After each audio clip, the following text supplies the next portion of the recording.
बिस्मिल्लाह अर्रहमान अर्रहीम। अस्सलाम वालेकुम नाज़रीन।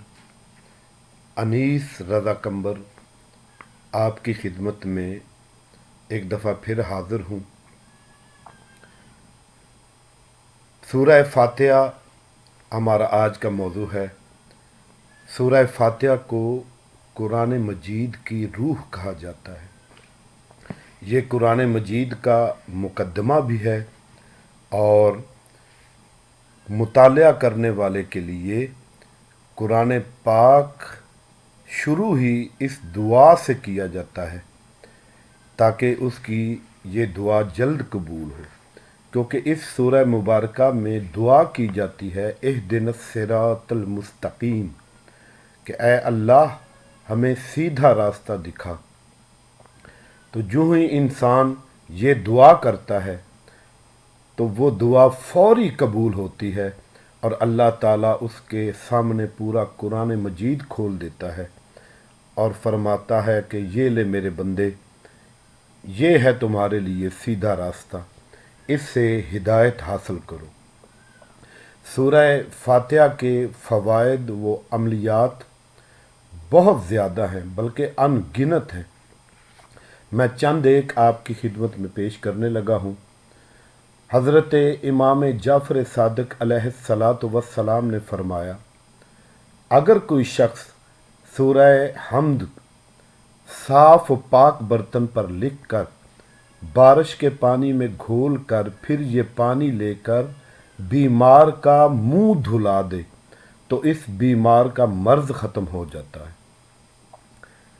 जब किसी शख्स को आँखों का दर्द हो और बीनाई में कमज़ोरी हो तो वो महीने के शुरू में पहली के चाँद को देखे और अपनी आँखों पर हाथ रख कर 10 मरतबा सूरह हम्द की तलावत करे।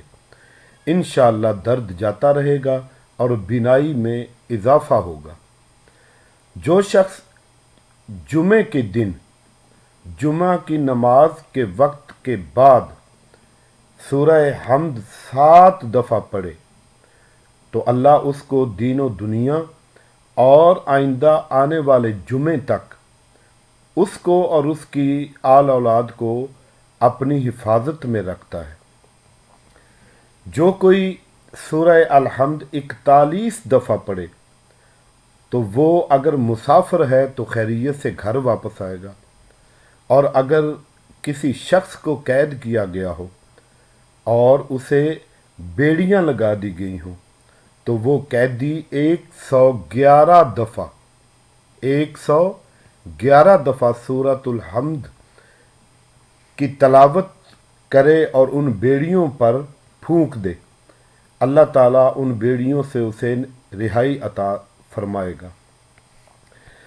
जिस शख्स के सर में दर्द हो, ख़ास तौर पर आधे सर का दर्द, तो वो अपने दाहिने हाथ की बीच की उंगली और अंगूठे से दोनों तरफ की कनपट्टियों को पकड़े और सूरह हम्द की तलावत करते हुए उंगलियों को ज़रा ज़रा खिसकाता जाए, यहाँ तक कि दोनों उंगलियाँ पेशानी पर आकर मिल जाएं और सूरत भी ख़त्म हो जाए। इसी तरह 3 या 7 दफ़ा तक करे, दर्द इंशाअल्लाह ख़त्म हो जाएगा। थोड़ा सा आटा लेकर उसमें नमक मिला दें, फिर 7 दफ़ा सूरह फातिहा उस पर पढ़ें। हल्का गर्म पानी लेकर उसमें डाल दें, फिर घोल कर दर्द के मकाम को उससे धोएं जहाँ भी दर्द हो। इंशाअल्लाह बहुत जल्द दर्द ख़त्म हो जाएगा। अल्लाह ताला की मेहरबानी से इस सूरह मुबारका के बेपनाह फ़यूज़ व बरक़ात